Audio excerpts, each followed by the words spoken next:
and welcome back to Living Inspired with Autism, the podcast for parents who are raising autistic children and who want to feel more supported, more emotionally steady, and more in charge of your own lives.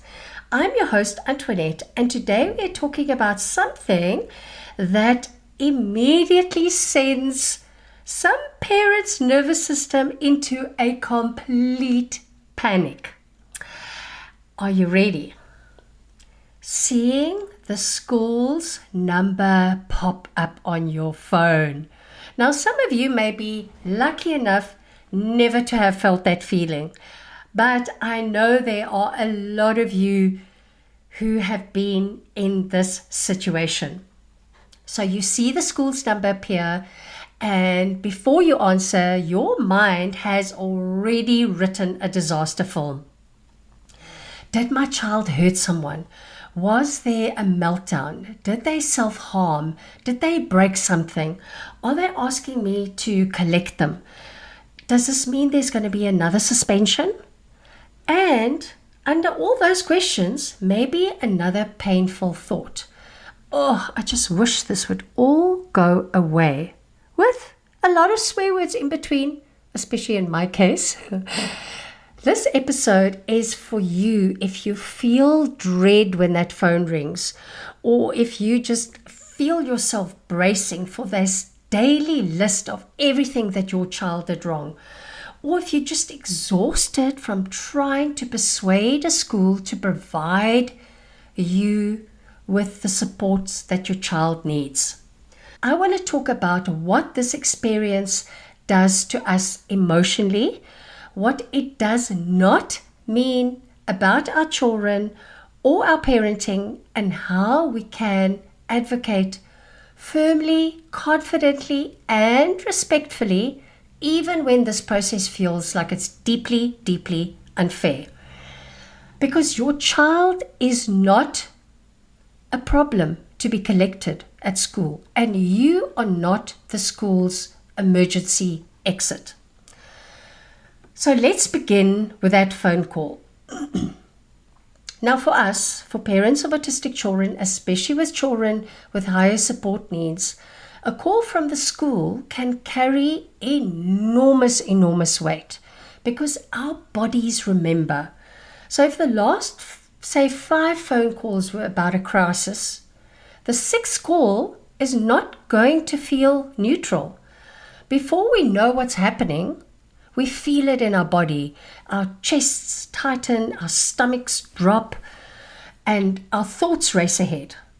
Now that dread is not weakness. It's our nervous system that has learned to expect bad news. And among all of that, you may have had to cancel work, cancel appointments with clients, or even cancel your own plans. Then you've had to drive to school and you're feeling anxious and embarrassed or frustrated or angry. And of course, you're also feeling protective of your child and also furious with the school at exactly the same time. You may be thinking to yourself, talking to them in your mind, you knew what my child needed. We asked for this specific support, and why are you calling me as if this kind of behavior is a surprise? Now that conflict is exhausting. And absolutely, teachers have difficult jobs and schools have limited budgets. And many teachers do care deeply, and they are doing the best with what they have, with the lack of time, the lack of funding, or even lack of specialized training.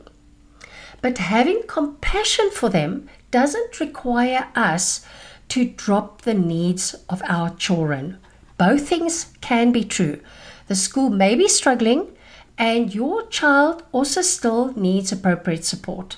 The teacher may be overwhelmed, and repeatedly sending your child home is still inadequate. You can acknowledge the challenge without accepting the status quo. Now that distinction matters. So I'll tell you a little story of what happened with us, and many of you may know it already. When Max was in the public school system, we had just moved to the new city, we moved to a new school. This whole scenario became our life for, I would say, approximately 7 months. We explained to the school exactly what he needed. We requested accommodations. We said that he needed a one-to-one aid, and we described exactly the steps they could put in place that would keep him safe and also give him the ability to learn. And yet, we were called to collect him all of the time. He was suspended within the first 3 days. And what followed were hours and hours of IEP meetings, repeating that behavior was communication and that removing him was not solving the problem, and asking for accommodations. And let's be honest, for most autistic children, being suspended isn't a punishment in the way that the school imagines it to be, because our kids come home to an environment where they feel safest and it's most familiar.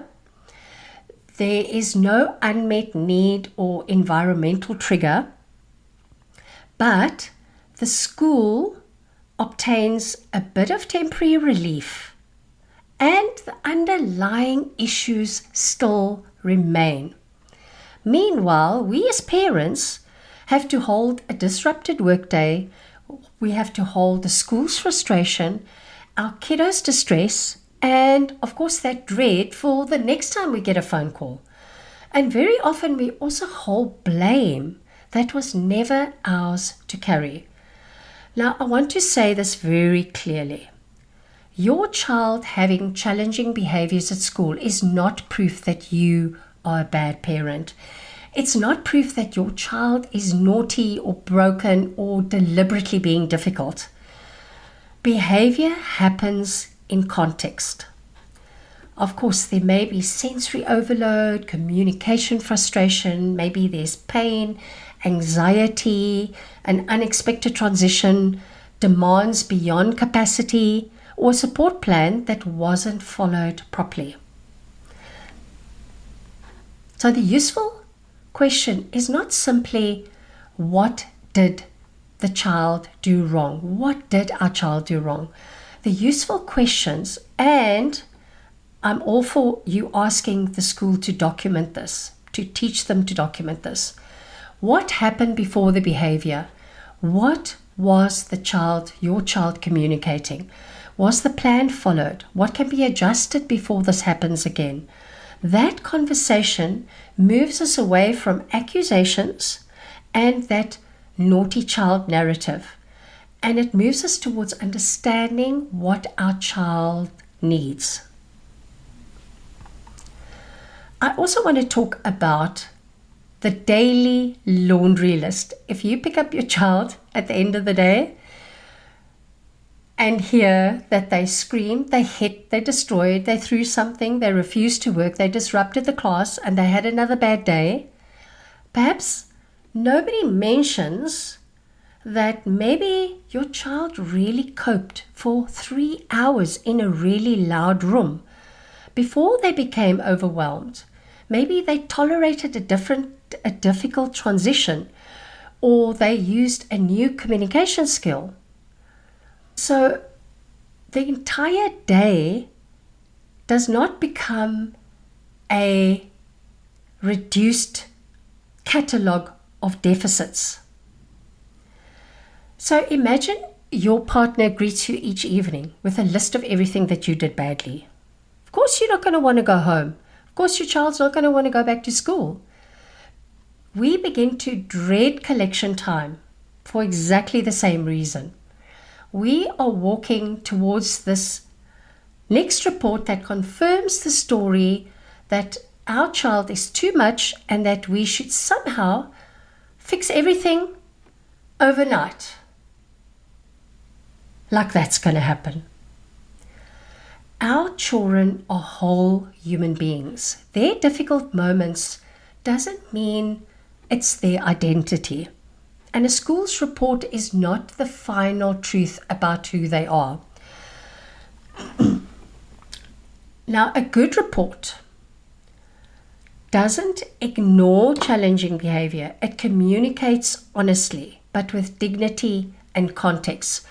So I'm going to give you an example of what it feels like to get a good report as opposed to this laundry list of deficits.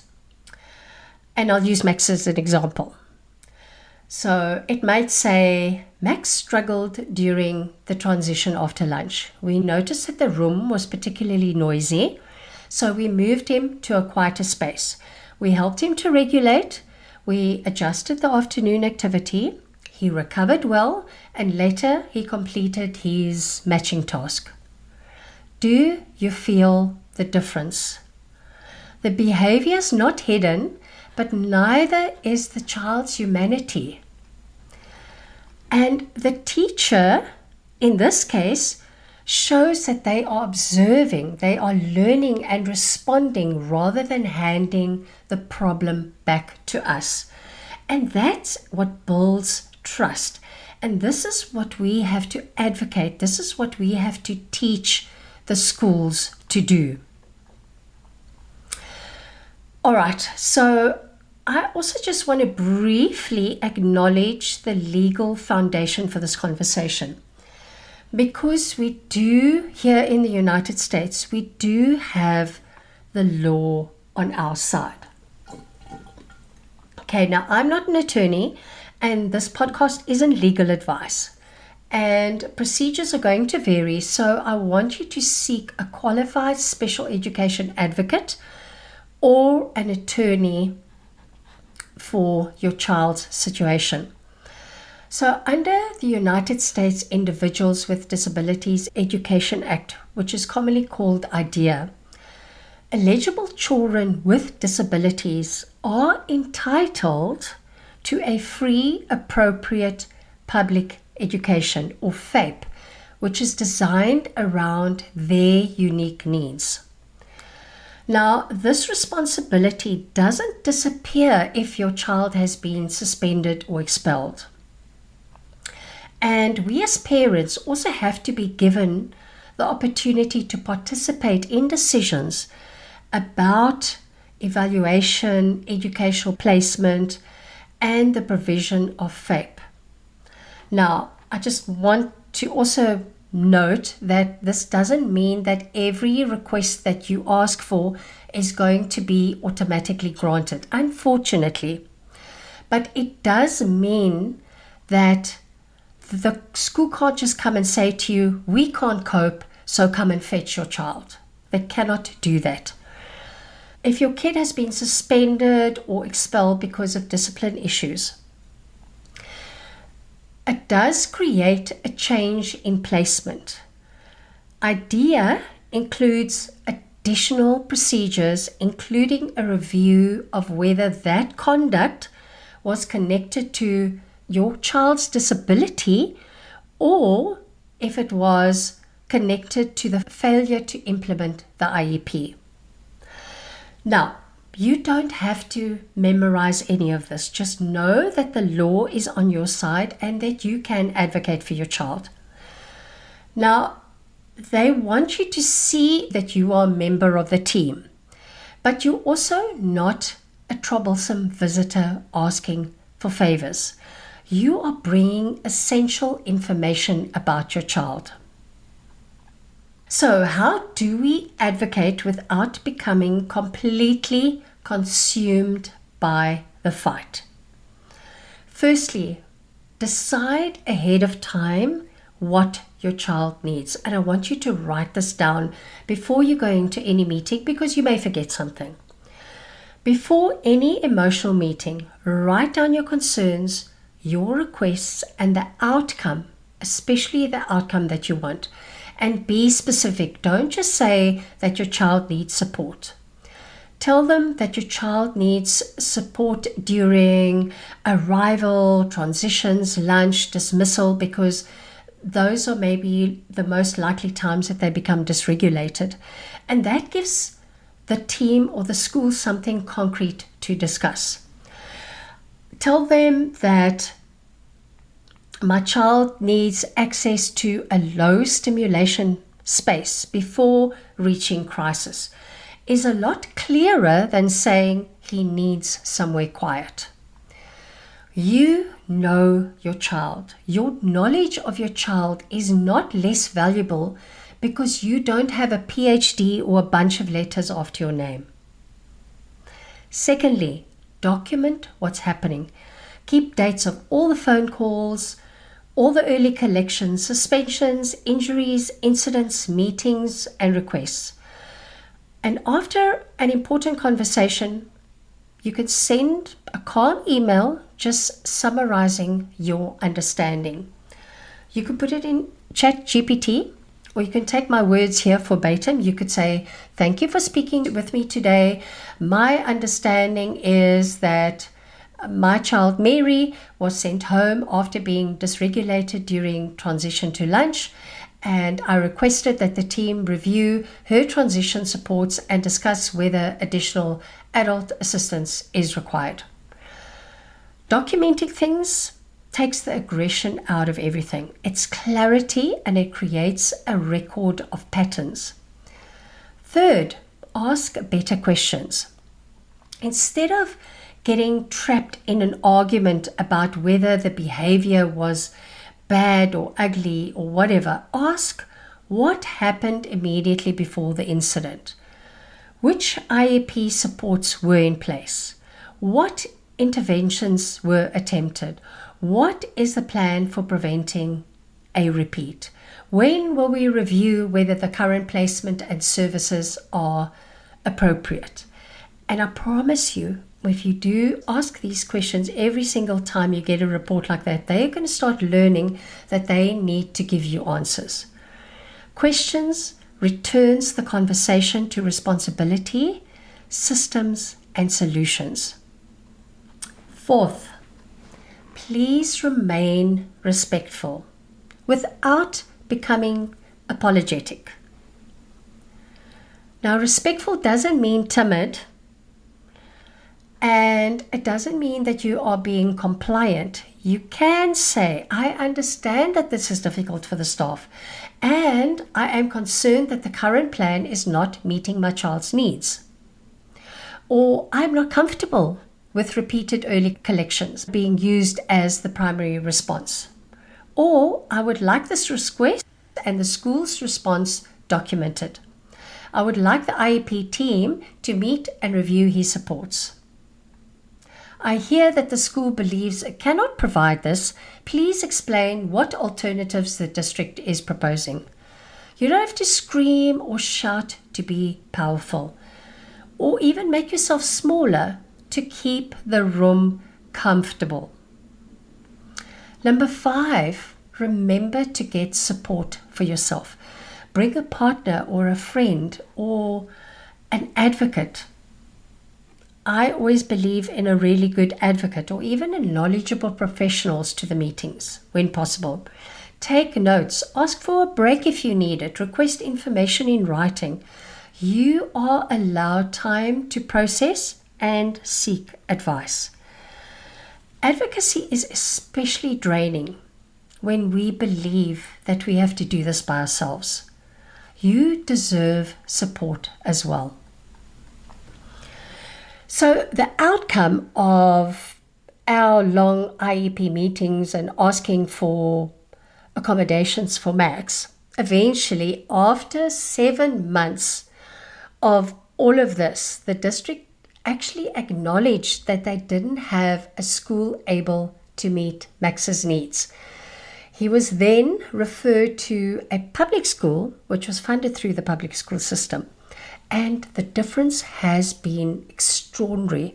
And even though those 7 months were incredibly hard for all of us, especially Max, it was well worth it. Max is so much happier. His needs are being met. He's learning. He loves going to school. He's being treated as a human being, not as a naughty child who must be controlled. And we receive weekly calls with positive feedback, and every day his folder comes home with something good he did or accomplished. It is such a breath of fresh air. Does he still have challenging behaviors? Of course he does. He's autistic. He has high support needs. He has difficult needs, but the school communicates these moments differently. They tell us what happened and how they handled it. They don't make every difficult thing evidence that he doesn't belong. There is enormous difference between the school saying your child is a problem and the school saying your child had a problem and here is how we supported him through it. And that difference has lifted an extraordinary weight from our shoulders. Now, of course, we've got confidence that Max is safe, he's loved, and he's actually learning. And that is what every single parent wants. We want to know that the people in charge of our children, the teachers, understand and respect our child and have the skills and the systems to respond appropriately. Before we finish, I just want to speak to the emotional part of advocacy. You can know the right questions going into that meeting and still feel terrified. You can speak calmly and still feel your hand shake under the table and even walk out of that meeting so filled with emotion you get in your car and you just burst into tears. Now, strength does not mean that you don't feel any of that. Strength means that all those feelings are allowed. They are allowed to come with you, but it doesn't run the meeting. And before you answer the school's call, take a breath, put your feet on the ground, remind yourself that this phone call is just information. Before an IEP, decide how you want to show up. Have thoughts like, I know my child. I can listen without accepting things automatically. I do not have to solve everything in this minute. I can be respectful and unwavering. And my child, above all else, matters. After the meeting, give yourself time to recover. Advocacy has a physical and emotional cost. Do not expect yourself to walk out of a difficult meeting and immediately function as though nothing has happened. Have a drink of water, walk outside, call someone, write down what was decided. Let yourself feel angry, relieved, disappointed, hopeful, exhausted. Emotional stability is not pretending that this process was okay, that it was fine. It is knowing how to stay connected to yourself even though it wasn't okay. It's allowing your emotions without letting them persuade you to give up on what matters. And this is where coaching can be so valuable.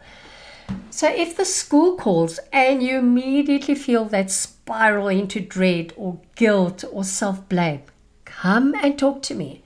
If you know that your child needs more but you're afraid of being labeled difficult, come and talk to me. If you're preparing for another IEP meeting and you want to show up confident, calm, and clear, come and talk to me. I, of course, can't act as your attorney or replace a special education advocate, but what I can do is help you manage the emotional storm around the process. We can look at the thoughts that are draining your power. We can prepare you how you want to communicate, to separate the facts from those feelings and decide how you want to lead yourself through the next step. So book a consult with me and please bring the messiest version of you to me. The anger, the fear, the exhaustion, the questions. I'm not scared. I can handle it all. Let's talk about what's happening and what support would help you feel stronger as you move forward. and you will find the details in the show notes. Okay, I want to leave you with this. We all know that there shouldn't be an heroic fight for every autistic child to receive an appropriate education. And it's so unfair that parents have to be the researchers, case managers, negotiators, and advocates while still carrying on their normal day-to-day lives. But when we advocate, we do more than help just one child. We make needs visible. We challenge the systems that expect exhausted parents to accept less. And we show that sending a child home is not okay. And if enough of us continue to insist that autistic children are educated, protected, and treated with dignity, they are going to have to respond. Your child doesn't need to earn their humanity through perfect behavior. Your child belongs in an environment where they can be safe and supported and taught. And you are allowed to keep advocating until the people responsible for your child, that they take the environment of their roles seriously. And you are allowed to keep advocating until the teachers responsible for that environment take their roles seriously. The next time the school calls, you may still feel that drop in your stomach. But take a breath, answer the phone, listen for the facts, and remember that phone call doesn't mean anything about your child. It doesn't mean anything about your parenting, and it's not proof that you failed. It may simply be the next piece of information that helps you decide what your child needs and what you are going to do next. Thank you so much for spending the time with me today.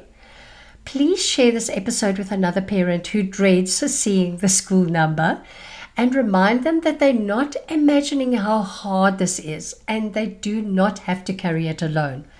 Until next time, take care of yourself, trust what you know about your child, and keep creating a life in which both of you are supported. Bye for now.